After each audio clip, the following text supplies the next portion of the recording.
So, our first panel today is entitled, How to Prevent a National Economic Wipeout and Solutions for Riding Out the Wave.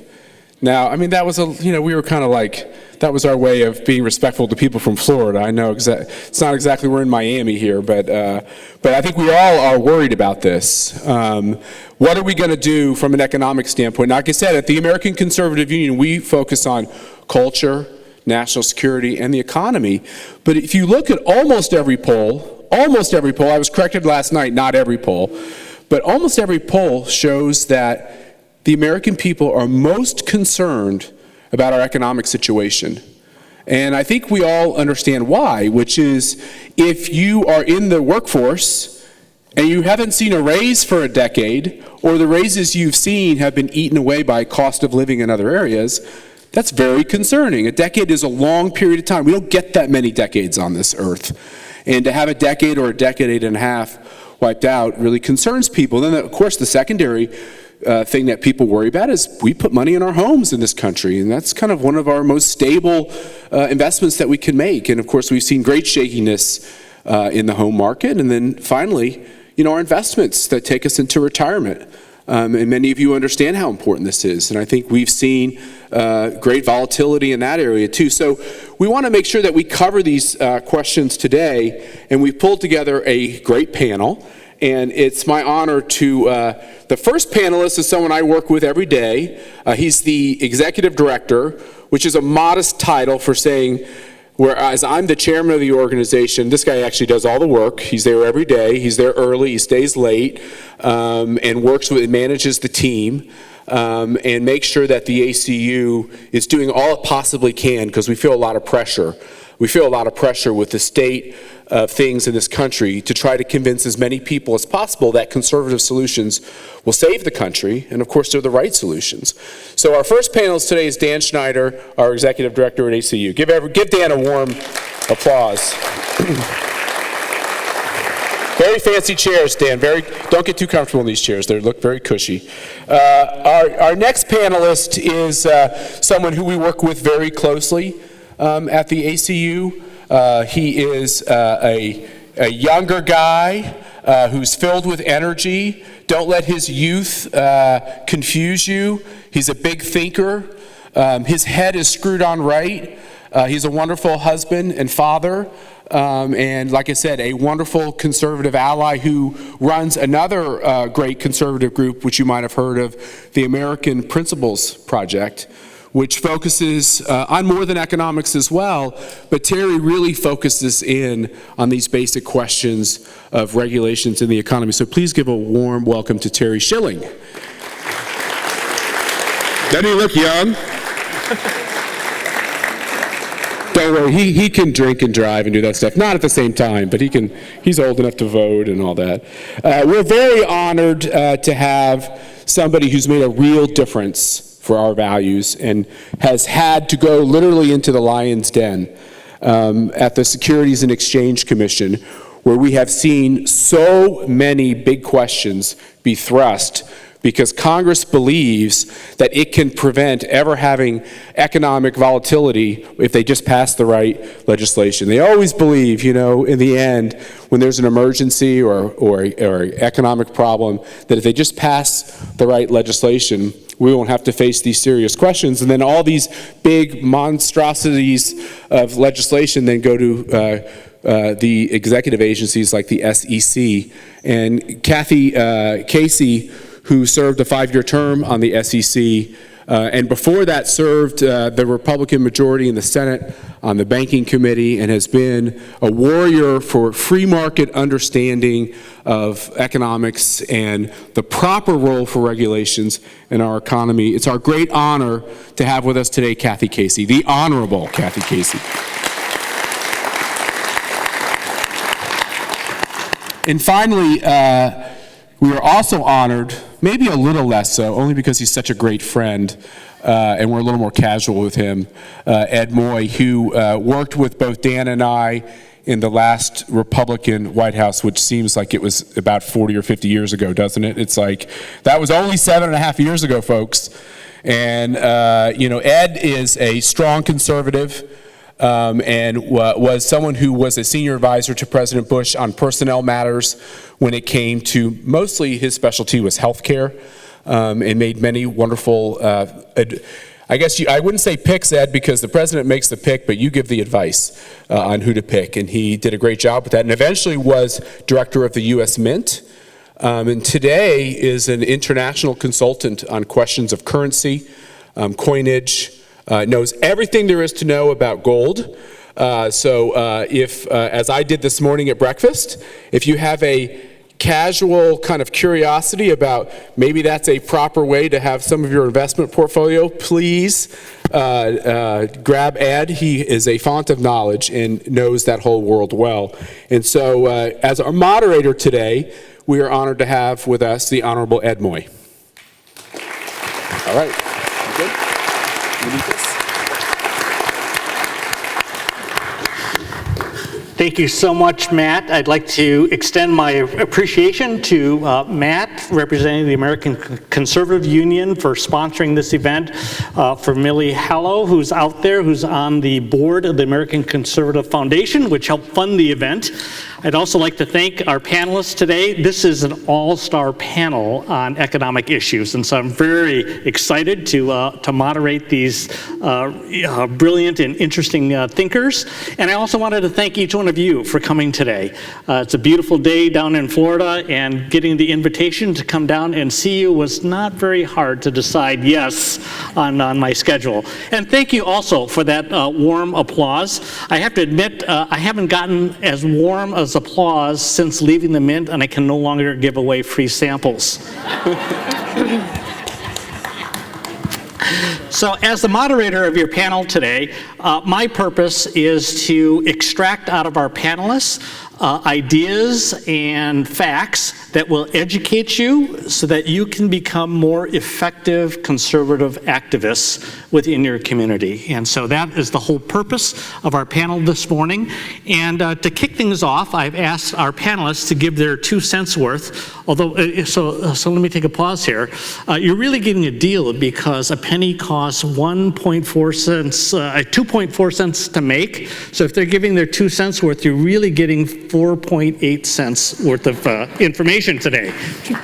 So given that, I've asked our panelists to start by giving a quick takeaway, something that they want you to leave this session this morning, an idea or ideas on the economy. And I'd like to begin with Kathy Casey. Thanks so much, Ed, and thank you all very much for allowing me to join you today. So I thought Matt did a really nice job sort of laying out the question of the existential questions that we're facing and the challenge we face with respect to our economic future. I think that one of the most fundamental things that we need to change is how Washington works. In particular, how Washington works from the regulatory perspective. Over the past 8 years, you have seen an exponential expansion of the administrative state that is having a tremendous impact on our economic future by crowding out the private market, by consolidating control in Washington, where more and more decisions about how we live our lives, how private individuals and businesses take decisions every day, are now being made from Washington. And I think that that's really fundamental to our core values when you think about us as a country that has historically viewed self-governance as an important principle. And that's eroding the more power that we cede to Washington. I think that you can argue that regulation plays a very important part of our lives, and it's not an either-or proposition, but we absolutely have to change not just how we regulate, but what we regulate. And that's what I'd like to spend some time talking about, because I think without a doubt, the growth in the administrative state and the cost on the real economy is in the trillions. And that's part of the reason why I think we've seen such a slow recovery since the post-recession, the worst, actually, slowest recovery since the 1940s. Great points, Kathy. Terry? Yeah, thanks, Ed. And I'm really happy to see this room as full as it is. I will come right out and say it. I am one of the original Rush babies. My mother and grandmother would drive me around in the car and listen to Rush Limbaugh the whole time. And I'm not ashamed to say this, that my first presidential campaign that I volunteered for was in kindergarten, where I campaigned to get kids, to get their families and parents to vote for President George H.W. Bush. It wasn't successful. There was an argument about Dan Quayle, but my background is really in politics and campaigns. Ever since I was a little kid, I've been involved at that level. And the reason I'm here today is because we can have the right policies and we can have the right legislation passed, but if we don't win at the ballot box and if we don't convince voters that our policies are going to help them directly, we're not going to get that chance to implement change. And right now, conservatives are in trouble. With the exception of 2004, we haven't won the popular vote for president since 1988. Think about that. It's almost 30 years.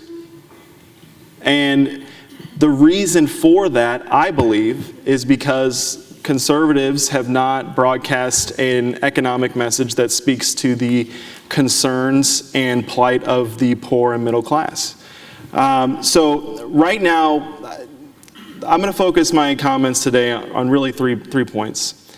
The GOP economic message today, with the exception of Donald Trump, and I think that's why he's seen some success, is not effective at convincing middle class and poor people to vote for them and that it's going to help make their lives better. 2, we need a new economic message that addresses the immediate economic concerns of working Americans. And 3, the Federal Reserve and monetary policy offers a great opening for us to start doing that. So that's it. Thank you, Terry. Dan? Thanks, Ed. Maybe just a couple housekeeping matters. George Gilder is supposed to be sitting in this chair, but he developed the flu. He's sick with the flu. So his loss is my gain. I get to speak to you, and I'm very pleased to do that. One other housekeeping matter, this is a 501c3 event, so you're not going to hear anybody up here talk about, go vote for person X or against person Y or support the party platform. But we are here to educate you about what the different issues are, and we'll certainly express our opinions about what we think are the right policies. But 2 words you're going to hear from me in my 2-minute overview: innovation and entrepreneurship. And this follows exactly what Kathy and Terry are talking about. We've heard President Obama at different times talk about how many jobs he's created. We've heard Secretary Clinton talk about how she wants free college tuition and she wants free daycare. A president does not provide any of those things. Businesses and individuals, taxpayers and hardworking people are the ones who provide a platform for those things. To have an economy where businesses can thrive and individuals can succeed requires the right sorts of incentives. So what I will be talking about today are those incentives so that people innovate, so that people take risks. Right now we have this horrible thing called Dodd-Frank, and Kathy Casey probably knows Dodd-Frank and the ramifications better than anybody on the planet. But we also have a tax against private property, intellectual property, and the property to own your stuff. There's only one right actually included in the Constitution. What we think of as rights are in the Bill of Rights. But the only right actually enumerated in the Constitution is the right, the exclusive right, for authors and inventors to their ideas. And our founding fathers understood the value to our economy and to the individual that what we create with our hands and with our mind is rightfully ours. And if we're not incentivizing people to take risks, if we are not freeing up businesses to create wealth and to hire people, then we will never be able to have affordable child care options for mothers and fathers, we will not be able to have affordable college for students, and we will not have job creation. Thanks, Dan. And for me, I would like to leave you with 2 thoughts. The first one is, over the past 9 years, the government has tried to tackle this problem of economic growth by throwing money at it. And these extraordinary measures were only supposed to be temporary, and 9 years later, we're still working with them. And as a result, we've ended up with a modest economy. We're a shadow of our post-war selves.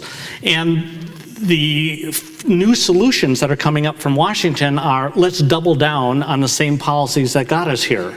And so my point is, if you do more of the same, you're probably going to end up with more of the same result. Something needs to change. And part of the reason for this panel here is to propose different changes that would end up with a different result from where we have. Being the former director of the Mint, the second thing I'd like you to think about is our money. We take it for granted that our dollar is always going to be there. But there's been some significant changes worldwide with currencies all being decoupled from something tangible, like gold or other precious metals. And as a result, when you have currencies whose value is determined by the government, so-called fiat currencies, because it's by government fiat or government by government forcing everybody to believe that a dollar is worth a dollar, then currency becomes manipulated for political reasons, and that's where we are now. But when you tie it to something tangible, like gold, because gold is used for other things that are worth money, and people are willing to pay for that, even if gold wasn't currency, then you have the market determining the value of currency, and with that, you have greater price stability. And so there needs to be some changes with how we look at money, because pretty much we're making too much of it these days. And in the long and short, I brought one show and tell, and that is people have been relying on precious metals for 5,000 years as money, and I bet you most people would still want this if I gave it away for free. This is a fiat currency bill, like the US bill, US paper bill, and this is a Zimbabwe dollar.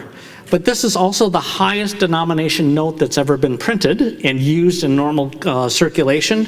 This is a $100 trillion Zimbabwe note. And it's no longer used because this currency now is believed to be totally worthless because they made too many political bets on this currency saving them from their spending crisis. And we have to do something in order to change that, or the dollar may be headed toward that same direction. So that's my two thoughts. So with that, okay, let's start with questions. And one thing that I'm interested to hear from the panel about is that Barack Obama about a week ago said, by every measure, the economy is dramatically better now that he's taken over and spent 8 years working on it than when it was when he inherited it. The stock market is near record highs, unemployment is near record lows, tax revenue is at historic highs. Everything is great, and the only thing that's holding people back from believing that it's great are conservative critics, and they should just get out of the way and let the facts speak for themselves. So I'd like to ask our panelists, what are the facts? Is the economy as good as Barack Obama says it is? And if it isn't, what data do you have to provide a contrasting view? I'll start. I guess it's your definition of what's good. As I mentioned earlier, I think everybody recognizes that we're only looking at something like 1% annualized growth, which if you look at any major newspaper would characterize as tepid, anemic, underperforming, just not anything close to what historically we've seen post-recession. And in fact, some folks have said that one of the legacies for Obama will be like the first president that's had, never hit 3% in economic growth. So I guess it's a question too of what your aspirations are as a country. And I think that if we're really serious about trying to support a more prosperous economic future, we got to be looking at more than 1%. And it's not that it's unachievable absent policy changes.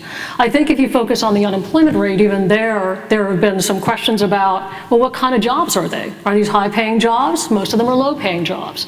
And even if you look at the the new jobs that are created, they still don't match what you see in terms of the population growth. So there's a lot of people that are still not in the workforce. So those are troubling. I think you also look at the fact that you have a decline in investment, which is critical to long-term growth, and you continue to see profits declining. So these are other indicators, I think, when you look on the whole, that are that would speak to a different vision of how well we're doing. And I think earlier, with respect to what Matt had said, or just in terms of how people feel about even wage growth, do you feel better off than you were, in the past? And the answer is no. So I think no matter how he tries to phrase it, I think when you look at these other key indicators and you look at the backdrop that we face with respect to our deficit and debt spending, the new extraordinary measures that the Fed has now made the new normal, it's a bleak picture unless we are growing the private economy, because you cannot spend yourself into greater economic growth from Washington.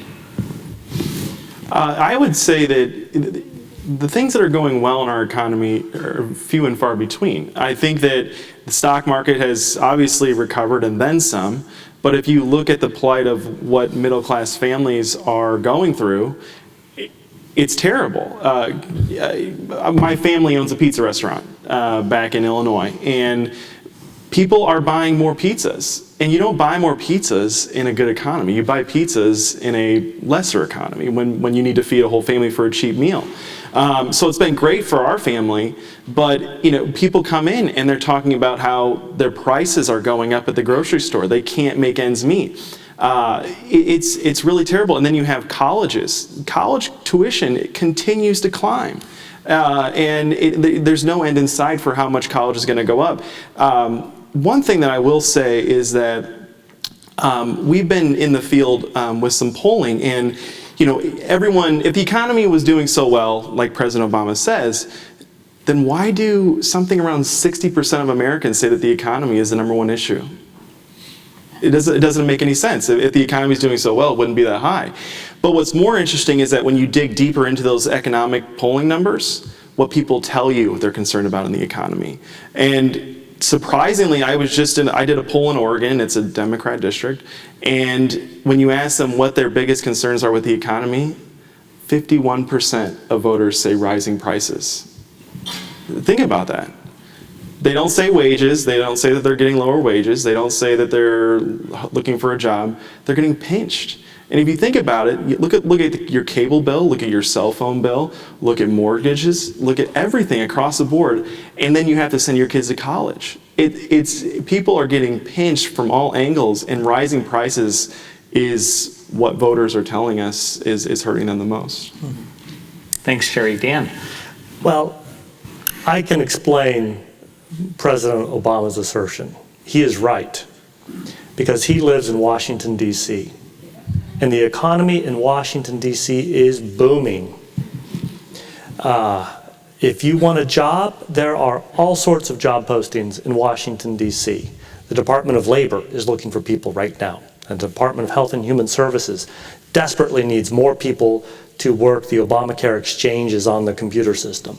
And the HUD, Housing and Urban Development, the cabinet secretary there, desperately needs more people. Government job growth is huge. So you've heard a couple, maybe all three people to my right, talk about the unemployment rate. Now, I don't want to get too wonky here, but I know that you all are smart, intelligent people, so you probably understand that every month the Labor Department issues the jobs number. It's actually numbers. There's a thing called the unemployment rate, number 1, number 2, it's U1, U2, U3, U4. There are different versions of the unemployment rate. What we typically hear is the U3 number. But then smart commentators will say, well, what really matters is U6. It's how many people want a job but can't get it. Maybe they've stopped looking for a job. And that number remains very high. So the American public, outside of the Washington, D.C. Beltway, they're hurting. It's hard to get jobs outside of Washington. Now, I live inside the Beltway, so the price of my house has gone up. If President Barack Obama, all he's talking to are the people who work for him in the White House, all he's hearing is good news. But there is not good news for the rest of the economy. I remember 2 or 3 years ago, President Obama called to the White House several CEOs of large corporations. And he was exasperated, and he just told them, hire more people. Do you remember that? Hire more people. And these CEOs were politely quiet, but we all know what those CEOs were thinking. How can I hire more people? We've got this Obamacare regulation, which is doubling, tripling the cost of providing health care to my employees. We've got, it's hard to get loans. Corporations, and Kathy, I'm sure, can tell you exactly what these numbers are, but corporations they've got a lot of cash. They're just sitting on their cash. They're not investing their cash. It's too risky to invest their cash, so these corporations are sitting on their cash. Which gets back to my 2 points. We have to have incentives for companies and individuals to innovate and to engage in entrepreneurial activities. And we don't have that. We don't have those sorts of incentives today. Good point. So that leads me into what is the root of the problem? Because we just presented a body of data and arguments that provide a contrasting picture to what you're hearing as common knowledge out there. So what's causing the economy not to do well? And I bring that up because the common wisdom in Washington is the economy is not doing well because of the financial crisis. And the financial crisis, the root of the financial crisis was we trusted the free market, and the free market failed. And so as a result, the solution to a failing free market is the government has to come in and manage the market so that we don't have another failure like today. And all the solutions are organized around that concept. Is that the right problem that we're trying to solve? I mean, what is the problem that we're trying to solve here? And why is the current solution not working? So I think what's really important when you think about what caused or contributed to the financial crisis, what has been largely missing from that narrative is the role of government policy in driving many of the factors that led to the housing bubble that we saw, housing policy in particular. And so I think that if you accept the fact that it wasn't just failures in the private market, I think you could argue that there were certain weaknesses that were exacerbated through the crisis, that some of the reforms were intended to address, certainly with respect to greater transparency in certain markets. But I would say more fundamentally, the answer that laws like the Dodd-Frank Act, which both I think Matt and Dan had referred to, misapprehended, I think, the true nature of some of the core contributors, and they really hadn't been addressed. So I think we start off with a false premise in that respect. I think the danger and the damage that we have seen with the passage and the implementation of laws like Dodd-Frank is they come with a great deal of hubris with respect to what government can do and empowering regulators to micromanage our markets and our economy. And I think that with respect to the slow recovery and the, again, very unimpressive growth that we've seen over the past couple years, that what can be attributed to that is the extraordinary burden and uncertainty that has come with the passage of laws like Obamacare or the Affordable Care Act and Dodd-Frank. It has forced much more regulation into areas of our private economy that have heretofore not seen regulation, and that's had disproportionate impact on smaller businesses, which are our job growth engines. I think part of that is the approach that's been taken in the law with respect to basically having more one-size-fits-all with regard to how they implemented rules, not being more sensitive to the impact on smaller. So, for example, he's mentioning lending. Smaller banks are feeling the brunt. You've seen a squeeze on lending. So those kinds of impacts, which are in the billions, that have come from the imposition of such a massive new law, which again, I think over-responded in many ways to the crisis. In fact, I would say also what's interesting is that, there was a quote that said, never let a good crisis go to waste. And they didn't.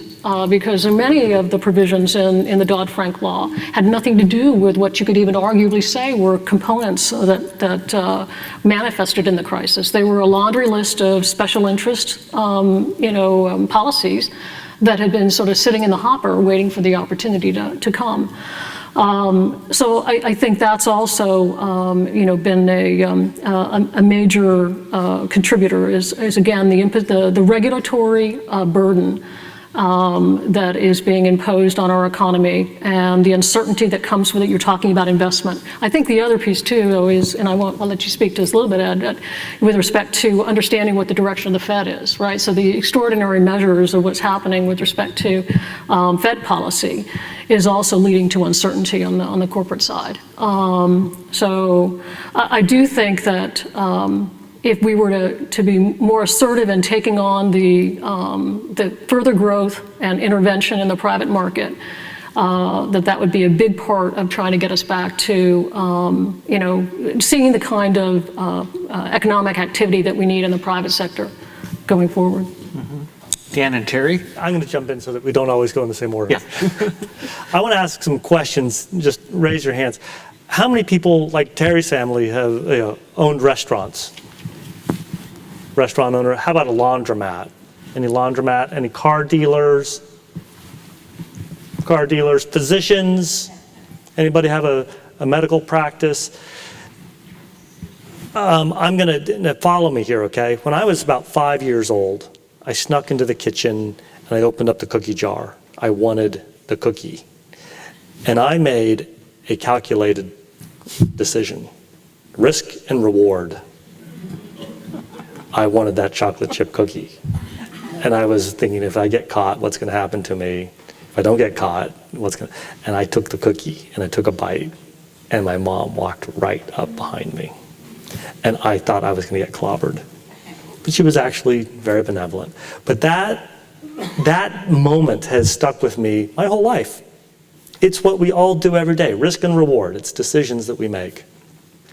So why is the economy not doing well? Because you're all rational actors. Americans are rational actors, and every day we ask ourselves, what's the risk, what's the reward?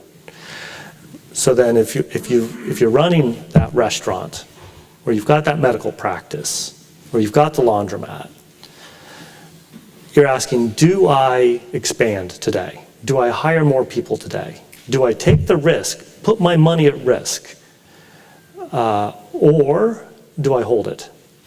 Freeze, maybe even shrink, because that's the safe thing to do. What's the risk of putting my capital at risk? What's the risk of trying to create a new invention that will create wealth for everybody? What's the reward in all of that? And right now, the risks far exceed not in every case, of course, but right now that risk-reward equation is tipping the wrong way. We've got to have the sorts of incentives so people will take the risk to invent, to create, knowing that if they succeed, they'll be rewarded for it. And if they fail, they can try again. I was just going to follow up on Dan's point again, just going back to the importance of incentives and promoting innovation and entrepreneurship. Again, just sort of tying this to the barriers that are raised to entry, essentially, when you have, costs and burdens from Washington with respect to, whether you have to be licensed or whether or not you have certain requirements. They're disproportionately impact certainly, smaller companies and folks that are just trying to, build wealth. And so the other impact that has is it basically, disproportionately affects our, larger companies. When you think about addressing sort of too big to fail, part of the impact of what Dodd-Frank has done is that it's made it, you have bigger entrenched companies who can afford to live under burdensome regulations. And smaller companies or smaller institutions that are having a harder time doing so. So that actually reinforces, the disproportionate impact on our ability to continue to grow jobs and the economy. But on this notion of incentives, I think that's part of what more needs to be done with respect to how regulation looks at appropriately, regulating our markets. And actually, as part of it, the SEC, part of the mission is to support competition and also efficiency. And that also includes being sensitive to the impact on smaller business. And I think that to some degree that's been lost. And that's really going to be very critical to ensuring that we have the right incentives in the marketplace for people to take risk. It's okay to take risk. You have to allow people to take risk and to, without the government being there to backstop them, basically either suffer the consequences of the loss associated with that risk or benefit from it.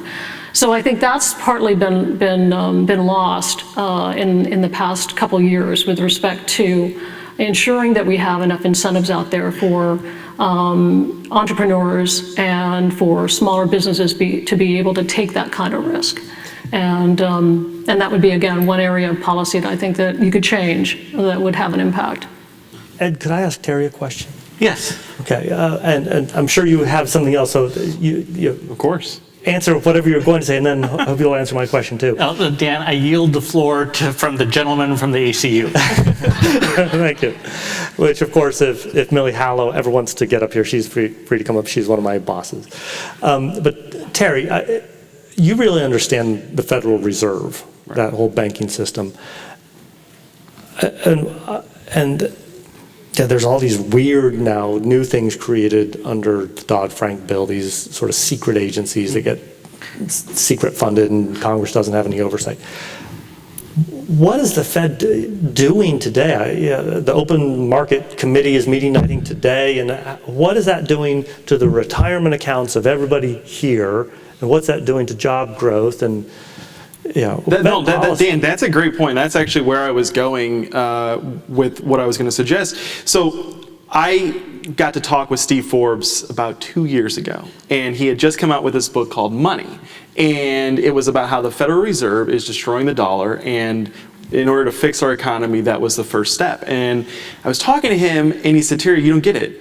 You can get policy right on regulations, you can get it right on healthcare, you can get it right on taxes, on energy, everything.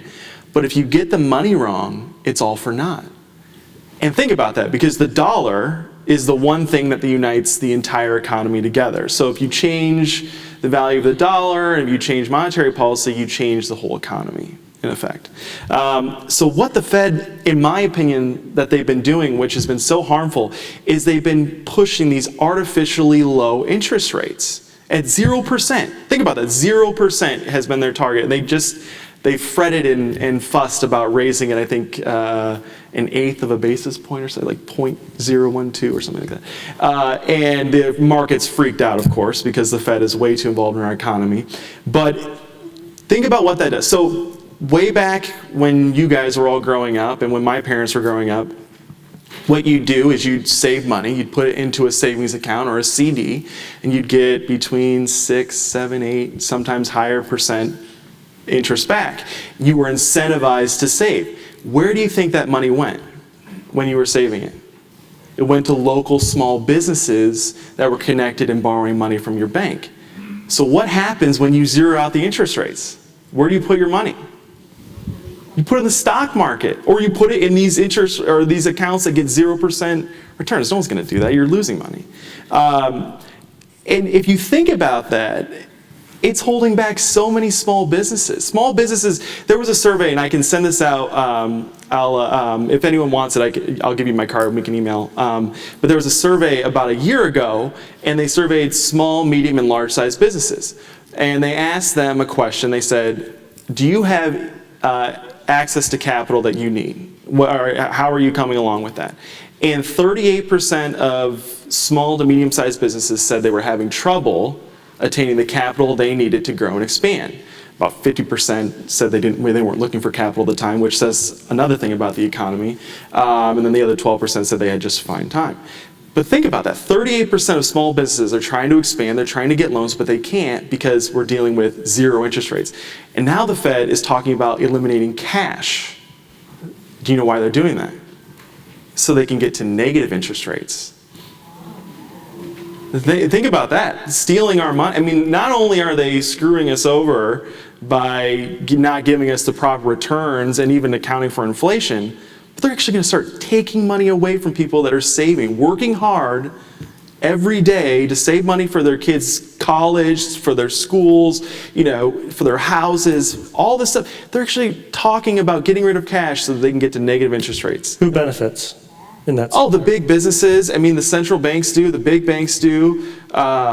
But in the long run, I don't think anyone benefits. Because the thing is that these big businesses, they like to rig the game. They like to have all these regulations. And that's why you had all the biggest banks come out in support of Dodd-Frank, because it keeps the little guys down. It keeps competitors from rising up and stopping them. So I kind of went on a little bit of a rant, but I mean, that's monetary policy, and getting the Fed under control and getting back to market-based interest rates is going to be essential to returning our economy to its full potential and getting back to 4% growth, which is what we used to have in this country. Yep. So here's what's going on with these government policies. So if you believe that the market failed and therefore the government has to come in and save the economy, then the government right now is trying to throw money at the problem. The problem with that is there's a lot of unintended consequences here. So when through quantitative easing, which is the Fed policy of buying government bonds that are held by financial institutions, buying them back, giving them money for those bonds. So now the financial institution is sitting on a big pile of money. And the Fed's hope is the financial institution will loan that money out to people who need it, and the economy will be stimulated. But Dodd-Frank makes it really hard to make loans, and loans are risky because you're dealing with a lot of different borrowers out there, and it's very complex. They would rather have less risk, so they're investing it in the stock market, and they're investing it in large companies who are using that money to refinance, which is a good thing. These companies are using that money to buy back stock, which increases the stock price. They're using that money to trade in a 4% loan for a 1% loan, which is a good thing for their balance sheet. And as a result, stocks are going up, but it doesn't create jobs. So, yes. Well, yes. And so what ends up happening is that they can't spend it all. But yet it's free money, and so now they're investing it in emerging markets because they can get a better return there than in the United States. And so when the Fed then threatens to raise the interest rates, then everyone starts to panic, saying, "Oh, we've been drunk for 9 years now, and you're gonna drain the punch bowl on us? No, no, no!" And they go into a huge fit, and so you get all these unintended consequences, of which I would propose that the root of our problem is not the failure of the market. The market did fail, but the market failed because it was doing government policy. Right. The core of the financial crisis was lending money to people who couldn't pay it back to buy homes that they couldn't afford. That's the core part. And so it was government policy that led the market down to the road of ruin, and then the government's coming in saying, we can save ourselves from the policy that created the problem in the first place. I don't know about you, but I trust people and I trust markets more than I trust the government, and we've had plenty of government solutions. All right. So we've spent some time talking about these issues and why the current policies don't work.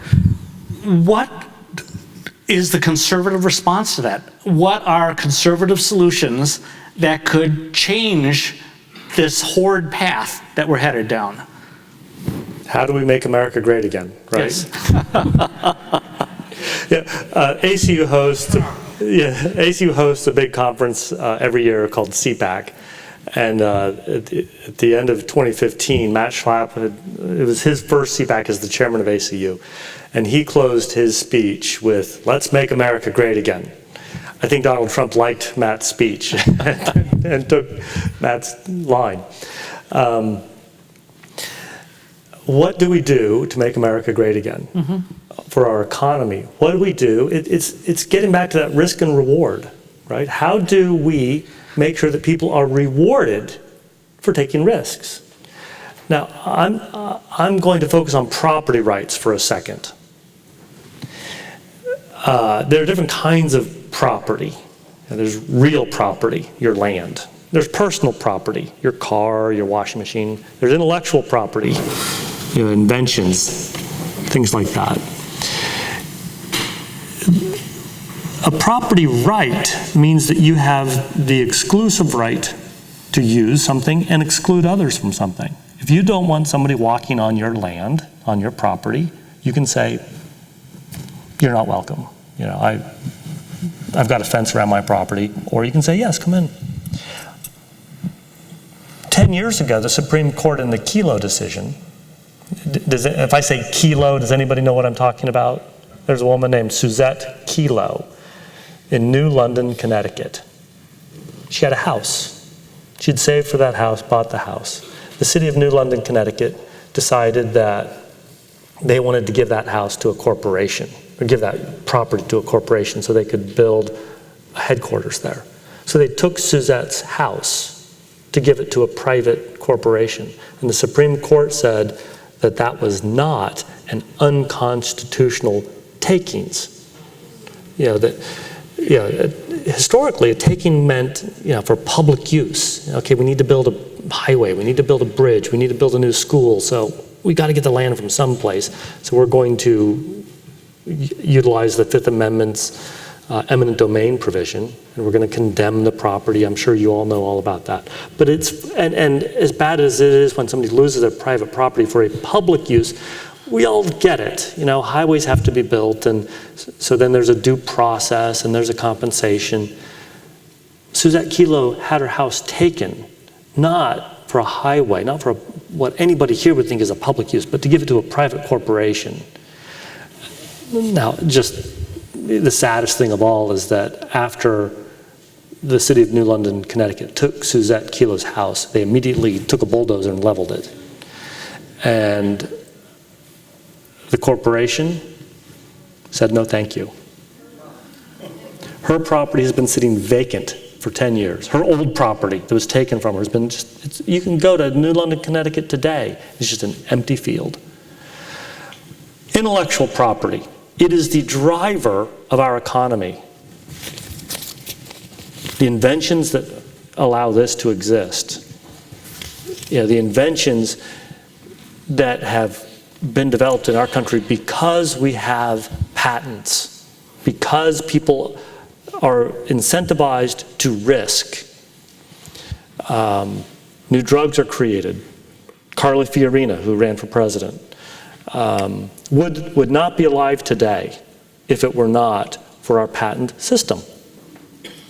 She developed cancer, and she had a kind of cancer the doctors told her, had you developed this 2 years earlier, you'd be dead in 2 years, but there's this new drug. And she took that new drug, and she has been in remission now for quite a while. It's a miracle drug. But there was one individual who had an idea for this drug, and he invested his time, his blood, sweat, tears to create this thing. And he knew that if he succeeded, he'd be rewarded for it. It's that reward. We have to be able to own what we create.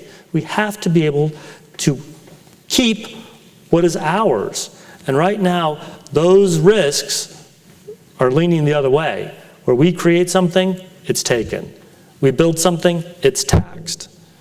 We want something, it's redistributed. Our current president promised he would fundamentally transform America and he would spread the wealth around. He's an honest man. It's exactly what he's done.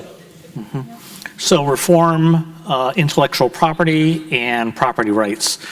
Other solutions? I mean, again, I think it is across-the-board solutions. You're talking about monetary policy, as you've already highlighted, fiscal policy, budgetary policy, as well as regulatory policy.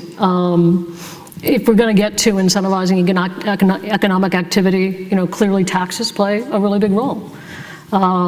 And if you want more of something, you tax it less, and you want less of it, you tax it more. And so I think that's a big part of trying to, support the kind of incentives that you want in the private market, is to address both individual and corporate tax rates. And there's a lot of commentary in the presidential debates about that, but that could be hugely incentivizing, I think, to further business growth and decisions to hire more people. I think also that with respect to monetary policy, which you've already said, they need to get back to basics and focus on sound dollar policy, get out of the sort of the asset purchase space where they continue to crowd out the private market. And that would also be helpful. I do think, I know it's wildly unpopular, but we've got to deal with entitlements. You can't continue to spend deficit spending and debt spending to pay for current consumption. It's unsustainable. Those are tough decisions, but they're ones that nobody to date has been willing to touch that third rail. But if we're thinking about the long-term future of our country, and whether or not it's going to be a more prosperous one for grandchildren, actually children and grandchildren, you've got to address the fact that by 2020, 2/3 of every federal dollar will go to Medicare and Medicaid, Social Security, and interest on the debt. That leaves this much left for all of the other services of the federal government, which is also why you need to grow the private economy and get the government out as much as possible. While still being able to, provide basic services that we would expect at the federal level, and have regulations that protect the environment and health and safety. The other thing I think that needs to be thought of, though not every decision has to be made in Washington. We have states. You need to start thinking about whether or not, ask in the first instance, is this something that the federal government needs to do? Or is this something that can happen at the state level? Or is this something that individuals are actually more empowered to make these decisions? I think that is just a philosophy that also has to be imbued in our policymakers and our regulators, because that is definitely a distinct difference in what we've seen over the past several years, which is again this view that Washington or government can solve every problem, and they should be solving every problem. So those are some of the things I think that we need to think very holistically about getting to where we want to be, because it's not any one area. They all work together in terms of affecting what needs to be done. And again, just with respect to regulatory policy, it's not even just the policies themselves. So it's both the what is regulated, but it's the how. And this is fundamentally troubling, because I think the rule of law, we've seen a real diminution in the rule of law, where regulation is basically with the pen and the phone. Most of our new requirements don't come from Congress. They come from the myriad regulatory bodies in Washington, and they're not even transparent. So you have laws historically that have ensured that the public would have input and notice so that they could influence new rules and regulations. I think it's Clyde Cruz over at CEI that calls it the dark matter, regulatory dark matter, which is pretty clever. But so much now is either done by executive order or by guidance or advisory opinions or enforcement actions or other collusive activities where you basically have a party sue the agency settles with them, it's not public at all, not transparent, and voila, you have a new standard. So that's what's more corrosive and insidious, I think, about what's happening with respect to how our government is operating, and that needs to change. So before I get to Terry, I want to follow up quickly on that point.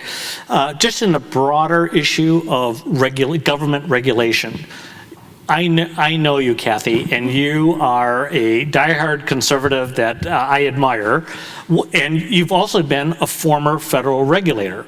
So what is the role of regulation from a conservative perspective? Yeah, I think as I tried to earlier allude to, I think regulation does play an important role in our in our country, and in, ensuring that they, so certainly sort of provide for the national defense, protect health and safety. You want to have, basically, you want to have safe foods, you want to have clean water. Those are all things you can say as public goods that we would expect the government would play some role in, whether that's at the federal or the state level. I think, though, that what is important to appreciate is that not every aspect of how we consume, whether it's food labeling or whether it's the waters of the U.S. regulation, which would basically regulate like every little stream in almost like every part of the country, which affects ranchers and farmers and your ability to, exercise your rights as property owners. It's a question of degree, and it's a question of appropriateness. I think on the financial market side, I would say that the mission of the SEC is a good one. Protect investors, ensure fair, orderly, and efficient markets, promote competition. Those are all worthy goals. It's a question of how you go about achieving that mission and how intrusive you believe you need to be, how prescriptive you need to be in achieving that mission. I think that's where the balance is off. And I think there are ways that you can manage that through regulatory reform that ensure that there is greater transparency, accountability, and discipline in how we regulate, that there's a greater sensitivity to the fact that when you pass a rule, the idea would be that the costs don't exceed the benefits. So that's been a very big area of debate, which is ensuring that there's more rigor about how rules, regulations are developed, and whether there's enough sensitivity to the fact that the cost that you are imposing, and every regulation has a cost, that the benefits are actually exceeding those costs. Or that you're taking the most non-intrusive or the more limited approach, because there's various approaches you can take to regulating. It's not just always one. So there are various ways that you can achieve these public goods in a more effective way that doesn't do as much harm, I think, to the economy, and also preserves, ideally, the liberties, the economic liberties that we have so greatly valued in the past, and that I do think are at risk. Okay, so we're running out of time.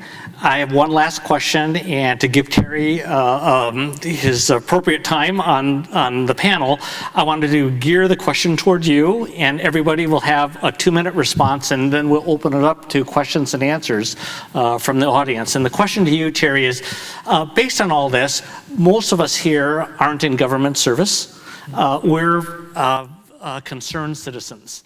How do we take these ideas and make an impact on public policy? And you're doing that now in your organization. Give us some advice on how to take conservatism from just a personal idea to changing the way things are done. Oh, this is an easy one for me. So my dad is a former member of Congress from Illinois' 17th Congressional District. I ran his campaign in 2010. And I know exactly what makes these guys tick. I mean, if you want to affect public policy, show up at their town halls. Pressure them to do town halls. Show up at your senator's town halls. Write letters to the editor. The letters to the editor drive them nuts when they're critical of them. I mean, seriously, it will stay in their heads for days. Call their offices when they do something wrong or when they do something right. They need to be told that they're doing something right as well. This all starts very small. Organize local groups here. I'm sure that there are local groups here, and I hope to get to meet some of the leaders after this. But big change starts from a very small group of people. I'm sure you're all familiar with the Margaret Mead saying. So I think it's all about starting small and then growing out from there. But these guys are so sensitive, including at the presidential level. They're so sensitive to outside pressure. Our organization, American Principles Project, started a blog called The Pulse 2016. And we started releasing report cards on the presidential candidates. So when they would, when the Obergefell case was decided at the Supreme Court, we graded the reactions to the Obergefell decision. And when you give one of these presidential candidates an F, It's amazing. Like we would have their communications directors calling us and saying, "Oh, but you didn't see this comment he made here and this comment he made over here. This grade really wasn't that fair." So, you can change things by starting local blogs even. I mean, there's so many ways, and I'll be available to talk about them more after this. And I'd love to strategize and help any of you guys out if you really want to affect the system and affect change. I can talk all day about that. Okay, thanks. Dan, how do we affect policy? Yeah, the American Conservative Union for almost 50 years has rated members of Congress on their score, how they score, how they vote. And we now do that in all 50 state legislatures. Whoever your state legislator is, your state senator, your members of Congress, we can tell you where they score on our scorecard. But there's been a discussion going on for a few years about whether our nation is an exceptional nation. Let me tell you what makes America exceptional. We're the only nation on the planet that was founded on the idea that the individual is sovereign. Our Constitution does not begin, we the founding fathers. It does not begin, we the states. It's we the people. The person is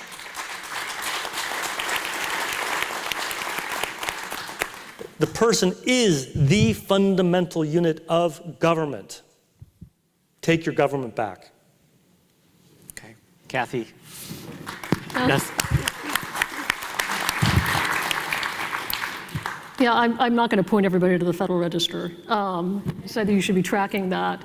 No, I mean, I think, both Terry and Dan have highlighted, what's really critical in terms of staying apprised of what's happening, staying informed, and again, policymakers are highly sensitive. Several regulators, too, somewhat.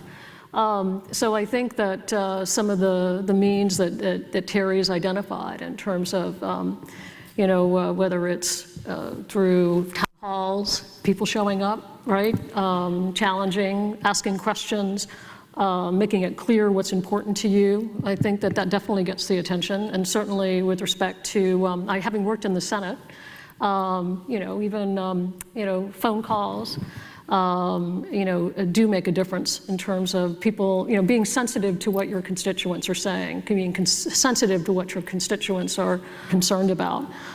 So I do think, that level of staying informed and engagement can make a difference in sensitizing your representatives to what's important to you. Good. Now, let's turn to you. What questions are in your mind? Raise your hand, and someone's going to come with a mic so everyone can hear. So let's see. We'll start here on the right. Being conservative, I like starting on the right. So. My question is, and it's reflective of what you said about town halls, our legislators, et cetera. I'm really concerned about term limits and the fact that our government is now to a point where it's about them, not about us. They've forgotten who we are. And how do you feel about that from the standpoint of ACU? Yeah. Yeah, ACU has, in the past when we had term limit bills, before we have scored those bills and we have scored them in favor of term limits. Let me just caution you on my thinking on this. I want individuals to decide who will be elected. So I do understand that when it comes to term limits, well, are we taking the right away from people to vote for who they want? Well, if we pass a term limit bill, then we're setting the rules on how that will be done. So I am very comfortable supporting term limits for that reason, because ultimately it's the people who need to decide how long somebody can stay in Congress. Good. Sir, right back here. Yes, with the hand up. I'll get to you guys in a minute. Yep. How would you begin to pay off a $20 trillion debt when the interest rate goes from 0 to 3 to 4%? It's hard enough to pay it off. A mortgage off at 0%. And how does it affect it if it goes to 3 or 4%? How would you begin to pay it off?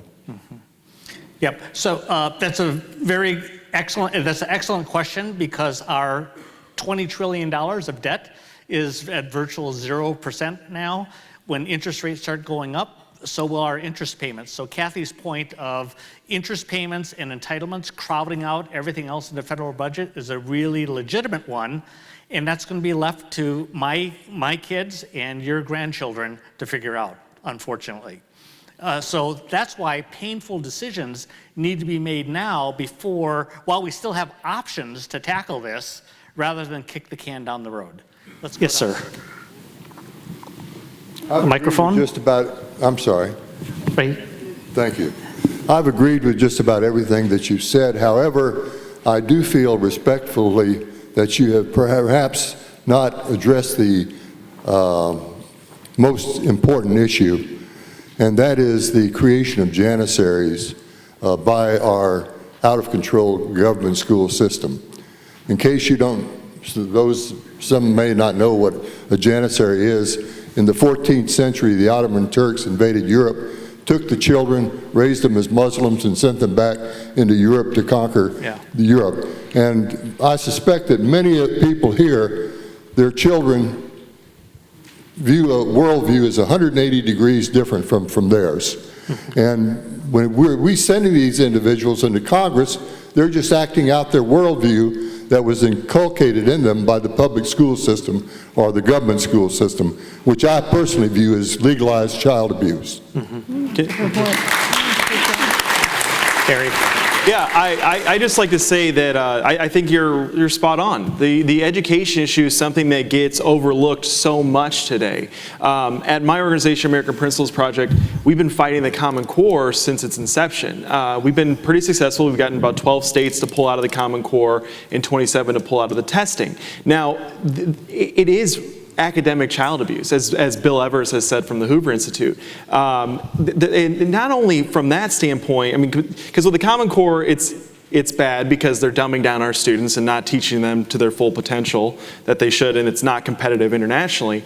But now they're doing really weird stuff too. They're doing social and emotional learning testing, where they're actually gauging, so how many, do you guys go to church on Sunday in your home? Are your parents Democrats? Are they Republicans? Are you happy at home? These schools are actually, you're exactly right, they're taking our children and they're molding them into something. And now you've got the Obama administration through the Department of Justice telling every school in the nation to make accommodations for transgender students or risk losing your federal funding. I mean, where is this stuff coming from? Growing up, I didn't even know what a transgender person was. I'm still a little confused on it, but it's just come out of nowhere. And you're exactly right. That is an issue that gets overlooked, but it is starting to become more and more of an important issue electorally. I mean, if you look at the presidential candidates and how they fared, you can tie it pretty closely to their support or opposition to Common Core. Look at how well, and I like Jeb Bush on a number of issues, but he was wrong on the Common Core, and he was never able to get off the ground. But then you have Donald Trump, who says what? Common Core is a disaster. I'm going to get rid of it. I'm going to return to local control. So, you know, it's really, and I think that we've touched on the topic pretty heavily, though, overall, of decentralization. This stuff is coming because it's coming from Washington, D.C. and the Department of Education. They affect your lives in more ways than you know. Okay, a couple more questions. Ed, this will be our last question. Oh, last question. Got Yes. it. Okay, great. Help me here. Hi, thanks for your presentations. With the Fed, is the Fed still dumping $80 million a month, $80 billion a month into the economy? And could this have something to do with the prices rising and the restrictions put on all businesses, as far as their ability to make money? Mm-hmm. Before we answer that, and my colleagues here will be better at answering that than I am, Grace, we're going to take more questions, okay? Okay. Okay. All right.